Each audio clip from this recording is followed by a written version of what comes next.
ఇక 3 రోజులు గడిచినా 6గురు ఆచూకీ దొరకలేదట. భబాల్పూర్ పడవ ప్రమాదంలో మృతులు 9 మంది అట. బార్గి డ్యాంలో పడవ ప్రమాదం జరిగి 3 రోజులు గడిచినా ఇంకా 6గురు ఆచూకీ దొరకలేదు. నదిలో గాలింపు చర్యలు ఇంకా కొనసాగుతున్నాయి.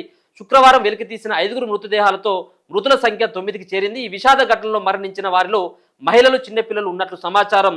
మృతదేహాలను పోస్టుమార్టం నిమిత్తం స్థానిక ప్రభుత్వ ఆసుపత్రికి తరలించారు. పడవ సామర్థ్యానికి మించి ప్రయాణికులను ఎక్కించుకోవడమే ఈ ప్రమాదానికి ప్రధాన కారణమని తెలుస్తున్నది. బోటు ప్రమాదానికి సంబంధించి తాజాగా బయటకు వచ్చిన వీడియో అక్కడ జరిగినటువంటి భద్రతా లోపాలను కళ్ళకు గడుతుంది. ప్రయాణికులకు ఇవ్వాల్సిన లైఫ్ జాకెట్లు ప్రమాద సమయానికి ఇంకా ప్లాస్టిక్ కవర్లలో సీల్ చేసి ఉన్నాయి. పడవలో నీరు చేరడంతో భయాలకు గురైనటువంటి పర్యాటకులు వాటిని బయటకు తీసి ధరించడం సాధ్యం కాలేదు. పడవలోకి వేగంగా నీళ్లు వస్తుండటంతో పర్యాటకులు కేకలు వేయడం వీడియోలో రికార్డ్ అయింది. ఈ ప్రమాదంలో గల్లంతైన వారిని గుర్తించేందుకు state disaster response force, national disaster response force బృందాలు రంగంలోకి దిగి అధునాతన పరికరాలతో నది అంచులను లోతైన ప్రాంతాలను గాలిస్తున్నారు. నది ప్రవాహం నీటి అడుగున పేరుకుపోయిన బురద, గుర్రపు డెక్క గాలింపు చర్యలకు పెద్ద సవాల్గా మారింది. కాగా తమ వారు క్షేమంగా తిరిగి వస్తారన్న ఆశతో నది తీరంలో పడిగాపులు కాస్తున్న బాధితుల బంధువులు రోదనలు మిన్నంటున్నాయి. ఈ ఘటనపై మధ్యప్రదేశ్ ప్రభుత్వం విచారణకు ఆదేశించింది. పడవ నడిపే సమయంలో భద్రతా నియమాలు పాటించారా అనే కోణంలో పోలీసులు దర్యాప్తు చేస్తున్నారు. బాధితులకు తక్షణ సాయం అందించాలని సీఎం మోహన్ యాదవ్ అధికారులను ఆదేశించడం జరిగింది. ఇక తల్లి కొడుకు ఫోటో ఏఐ సృష్టి అట. పడవ ప్రమాదం తర్వాత ఒక చిత్రం సోషల్ మీడియాలో విపరీతంగా చక్కర్లు కొడుతున్నది. ఆ ఫోటోలో ఒక తల్లి తన బిడ్డను గుండెలకు హత్తుకొని నీటిలో ఉన్నట్లు కనిపించింది.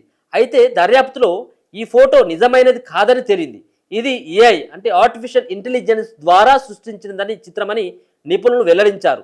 బార్గి డ్యాంలో పడవ ప్రమాదానికి వైరల్ అవుతున్న ఈ చిత్రానికి ఎటువంటి సంబంధం లేదని జబల్పూర్ కలెక్టర్ ఓ ప్రకటనలో తెలిపారు. ఇక చూడండి, ఇప్పుడు మనం అంటాం కదా, నిజం గడప దాటకు ముందుకే అబద్ధం అంతా కూడా మొత్తం ప్రపంచాన్ని చుట్టొస్తుందని చెప్పేసి అంటాం కదా.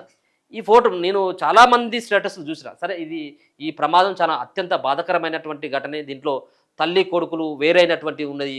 వాళ్ళ యొక్క ఆర్ధనాదాలు, వాళ్ళు అప్పటి వరకు ఆ పడవలో సరదాగా గడిపినటువంటి ఆ క్షణాలు కావచ్చు, ఒక్కసారి ఆవిరైపోయి మొత్తం ఆ పడవ ప్రమాదంలో మృతి చాలా బాధాకరమే.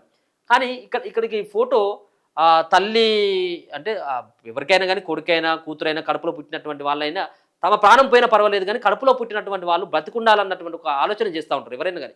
చిన్నపిల్లలు అప్పుడైతే ఇంకా గాఢంగా ఉంటారు తల్లిదండ్రులకు, వాళ్ళ బాండింగ్ అంతా కూడా. సో ఆ తల్లి ఆ కొడుకును హత్తుకొని అట్టే చనిపోయింది అని చెప్పేసి కొంత ప్రచారం జరిగింది. చాలామంది స్టేటస్ కూడా పెట్టుకోవడం జరిగింది. సో అంత సంబంధించినటువంటి నీళ్ళు ఎక్కువైపోయిన తర్వాత ఆ బాబు ఎక్కడ ఉంటాడు, ఈ తల్లి ఎక్కడ ఉంటుంది, అలా పట్టుకొని అంత వాటర్లో పట్టుకొని చనిపోయే ముందు కూడా ఇట్లా పట్టుకొని చనిపోవడం అది అసాధ్యమే.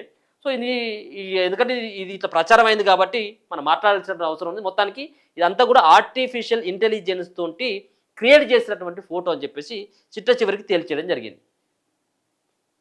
చూడండి, ఆర్టిఫిషియల్ ఇంటెలిజెన్స్ అది నకిలీదా లేకపోయినట్టయితే ఉంటే అది నిజమైనటువంటి ఫోటోనా, నిజమైనటువంటి వీడియోనా, అది ఏంది అనేది కూడా మనం మనుషులమే దాన్ని కనిపెట్టలేకపోతాను. అంటే కనిపెట్టడానికి చాలా టైం పట్టింది. నేను కూడా నిజమే కావచ్చు అన్నటువంటి భ్రమలో నేను కూడా ఉన్నాను. నేనే కాదు, చాలామంది అట్లనే ఉన్నారు. కానీ అది ఆ ఫోటో ఆ కన్న తల్లి తన బిడ్డను గుండెలకు హత్తుకొని నీటిలో నీటిలో మరణించి ఉన్నట్టుగా కనిపిస్తున్నటువంటి ఫోటో అంతా కూడా ఇది ఏఐ ఫోటో అన్నమాట.